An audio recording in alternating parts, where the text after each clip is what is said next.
Hello tubesters, it's Gav. Welcome to another one of my videos. It's a bit of a late night photo shoot, or video, so I apologise if the lighting isn't brilliant. It's just an update on HMS Avenger here. Hopefully you can see, we're a bit stuck for space, that the next one I do, which will be the final reveal, I'll do get the overhead, I'll put this camera on its tripod. I've got a big tripod, and we'll hopefully be able to see it a bit better. And as usual, I don't have a pointy stick. That's usual for me. Right, so I've given her a paint over.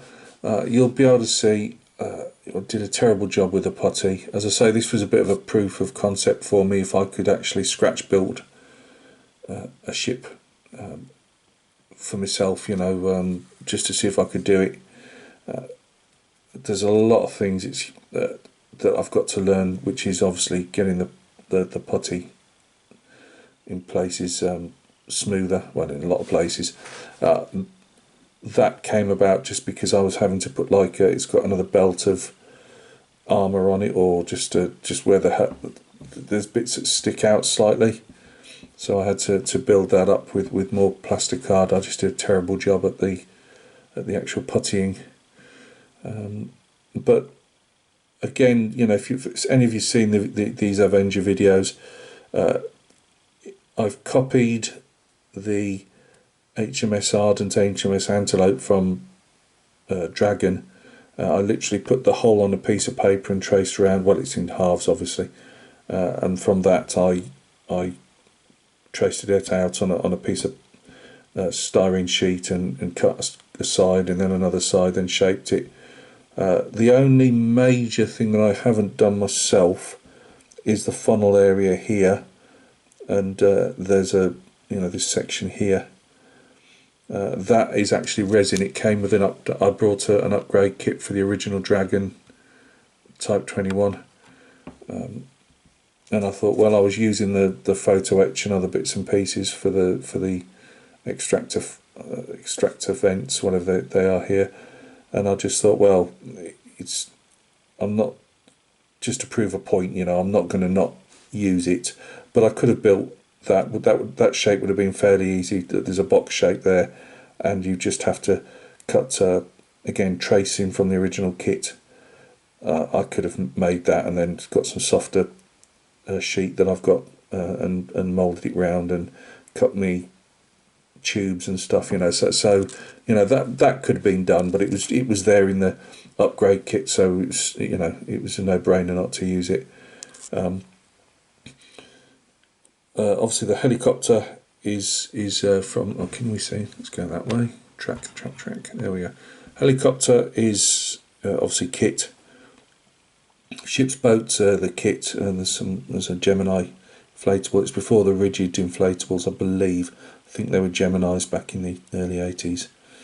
I went with the derricks and the ship's boats. There were there was upgrades, I think, for the ship boats and the derricks. I just wasn't massively convinced with the photo etch, so they are chunky, and I've painted a black line down them because they had a line down them. A gap, I believe, so I put a black line with paint, just to try and show that. Made my own shields, obviously, for the chaff launchers. They're Corvus launchers, but they fire decoys out if a missile's coming for the ship. I kept the 20mm Oerlikon either side. The photo etch ones, I'm not a big fan of those. I'd go every time for either a kit one or, even better, one of them 3D ones. 3D, you know what I mean, the 3D printed ones. I find that the photo etch is very, well, it's just photo etch, isn't it? They don't look particularly great. The Exocet launchers, the rib part here is part of the kit. They are the kit launchers, well, spares from the kit.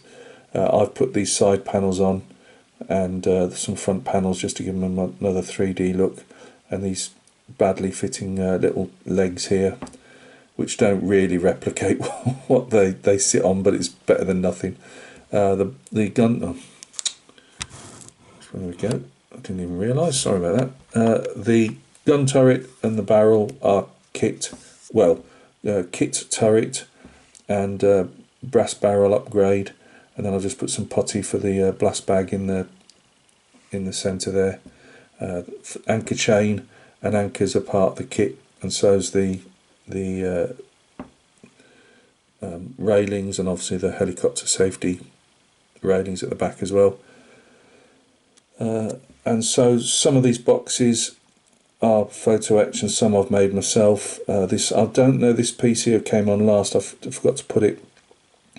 I don't know if it just tensions these or if it puts power in, and I'm not sure what it does, but there's a big ring where these antenna wires go. I should have probably used Easy Line. I'd got Easy Line and I thought it would be better to use stretch sprue, and I don't really think that was a brilliant idea, but again, you have to learn.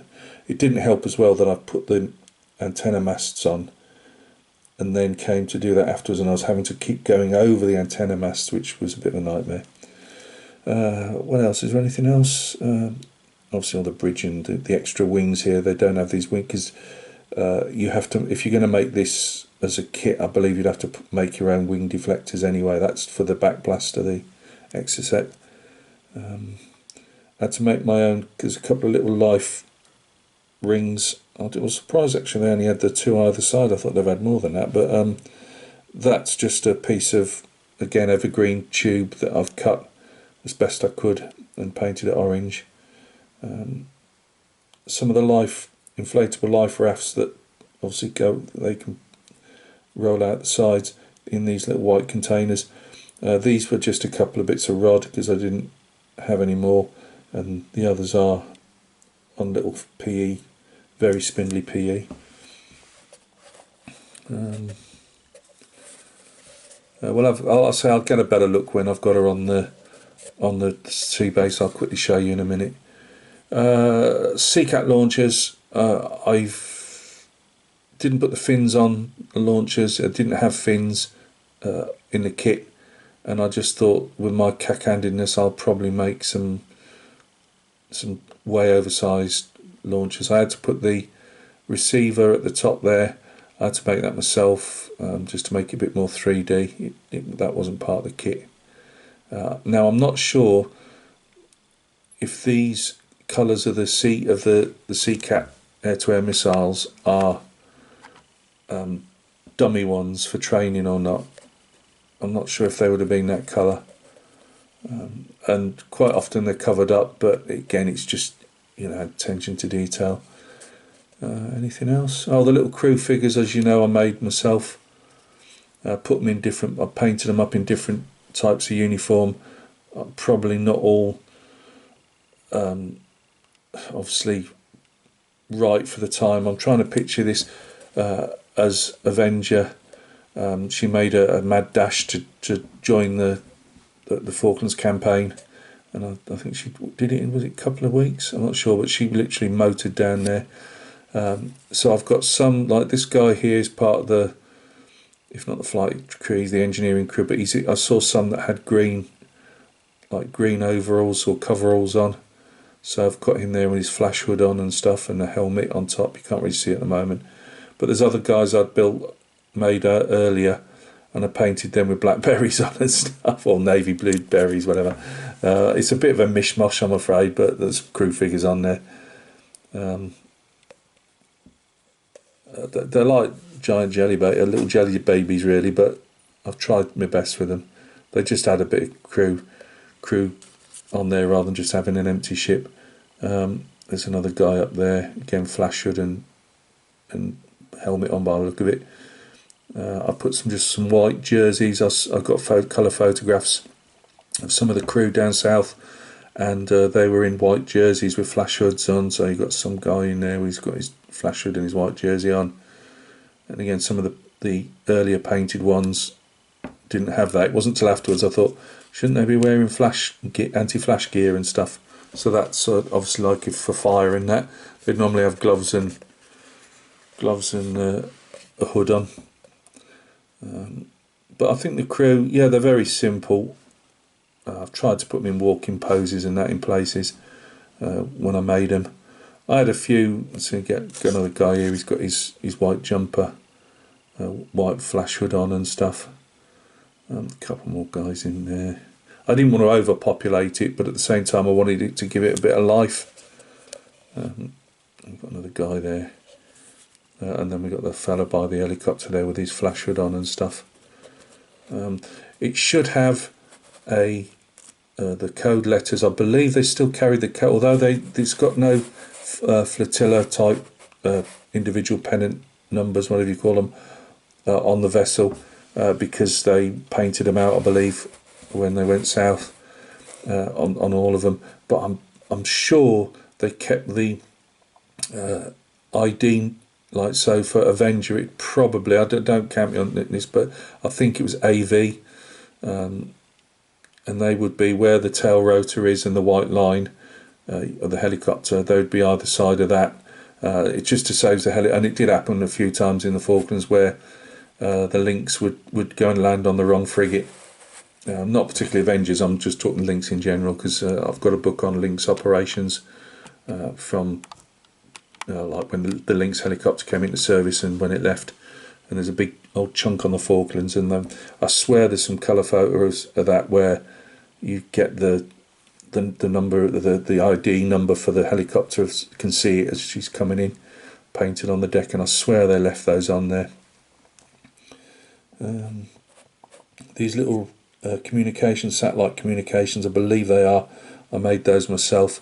I expected them to be. I lost them out of the upgrade kit, which had nice resin ones, and I must have just thrown them away, or they were never in there, one of the two. So I had to make them myself. So they're not particularly brilliant, but they're better, they're made out of putty.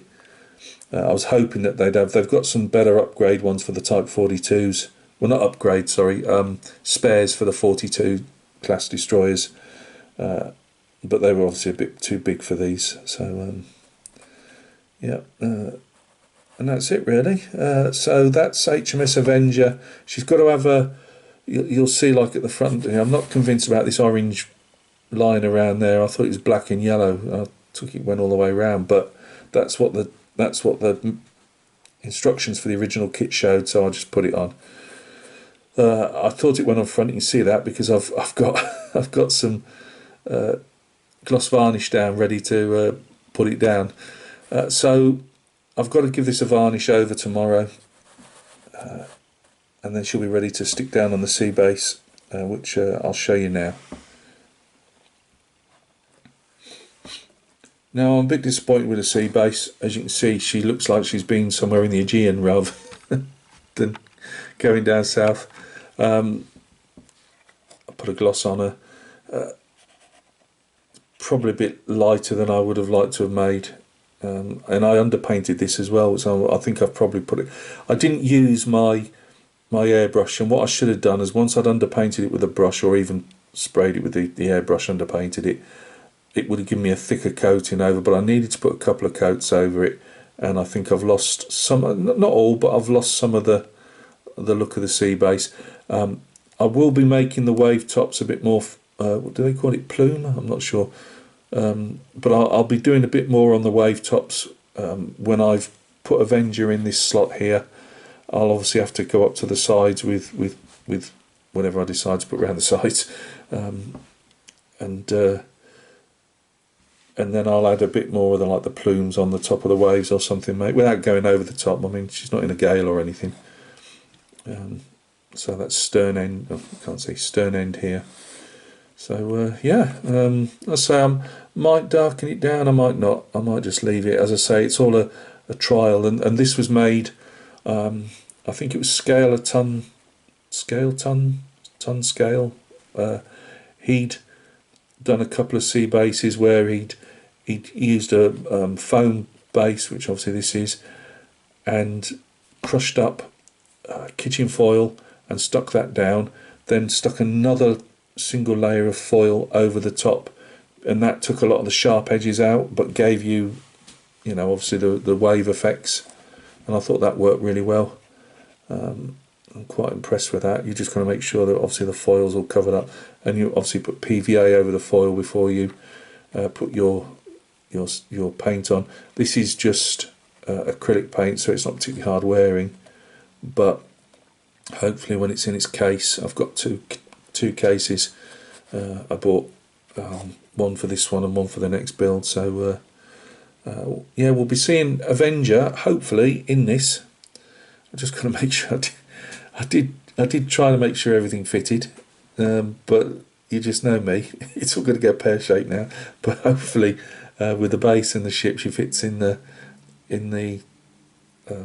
box. I'll show you the boxes I bought in case you want to get one yourself, any bodybuilding ships, because there's some decent normally they're quite expensive, but I found a couple of places that were selling them these acrylic cases fairly cheap.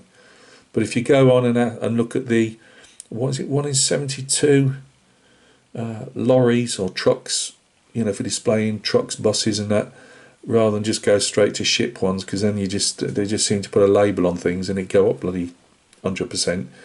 So I've been using, I've got 2 of those. So I've got one for Avenger here. I've got HMS Bristol that Robert Grimstead sent me. She's up next, but like a Burke, I'd felt really chuffed with myself. I'd got some fairly inexpensive ship's railings, and I'd got them great, only to find out that I'd got like World War II era ones. That they did use some of them up until the 1960s on Royal Navy ships, or early 70s even, but obviously I can't use them on Bristol. So I've got some, hopefully, I'll say hopefully only because I haven't heard of them yet, but I bought some a few days back, and they're going to come from the States, and they are the white ensign ones. So I needed some more ship's railings and doors and stuff, but once they're here, then I start on HMS Bristol, which is a resin kit that just needs an upgrade really. I've got a couple of ideas for scratch building some more, but before I scratch build another one, or I might play around with scratch building in the background at next build, but once Bristol's done, I'll have to put some money aside, invest in another larger case, because I do want to do the big Vince build, which is get HMS Invincible built, and then so I'll probably leave off another scratch build until I've done Invincible, but it'll either be a 1 in 350 scratch build, or a 1 in 700 again, and as I say, I'm looking at doing probably a Leander, maybe a Rothsay class frigate or destroyer, you know, from the 1970s, either from the Cod Wars or that went down south to the Falklands again. It's not all Falklands builds, as I say. I'm quite happy doing them, you know, later periods. I just enjoy, as I've said to you guys, post-war Royal Navy and Royal Fleet auxiliary vessels, ships. So yeah, it just depends what I decide to do at the time, really. So this was going to be a short one, as always. Thanks for stopping by and taking a look. I've really enjoyed. Well, I'll say there's no point wrapping it up like that because I haven't actually got this one finished yet, have I? Really, till she's on this base. But it's been really enjoyable. I just stepped back from it for a bit. Sometimes I do. I just not so much lose interest, but I'm doing other stuff, and things, other projects get put on the back burner for a while. I need to get back onto Old Tom's car as well. Now I've got this one out of the way, which will be my modelling project going forward. Now, while I wait for the railings and that to come through, so hopefully I can sort out the problem I've got with that one and get that rebooted and get that got on the go again. Me 15mm Tiger tank. I've still got to finish off the crew. I've done a bit more to them, but they need the final touches. And then I might well make a small base for that as well, just because they're just enjoyable to do.